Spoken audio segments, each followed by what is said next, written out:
तुम्ही कधी मंदिरातली देवी बोलतेली बघितली आहे का?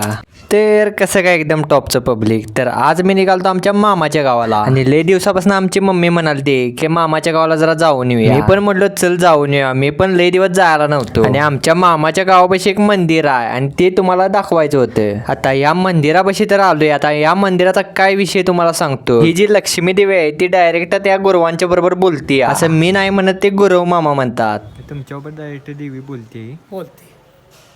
अगदी आपणला कौलावरती देवी अगदी टापटीपमध्ये बोलते. आणि तिथे एक दीपस्तंभ आहे. आता दीपस्तंभाचा काय विषय, आता सगळीकडेच दीपस्तंभ असतोय, पण जरा थांबा, ह्या दीपस्तंभाचा विषय जरा वेगळाच आहे. देवी बसलं जे पाणी आहे ते 3 ओंजळ तिथं न्यायचं. देवी बसलं जे पाणी नेलंय त्या पाण्यामुळे ती वाद चालती. बघा कनी हाय कनी विषय वेगळा जरा. आता हे सगळं तर सांगितलंच तू. आता ते मंदिर तरी कुठं आहे, तर ते मंदिर आहे निष्णब मधील लक्ष्मी देवी मंदिर. आता ह्या मंदिराला कोण कोण जाऊन आलंय कमेंट करून सांगा आणि जाता जाता आपल्या भाऊला फॉलो करून जावा.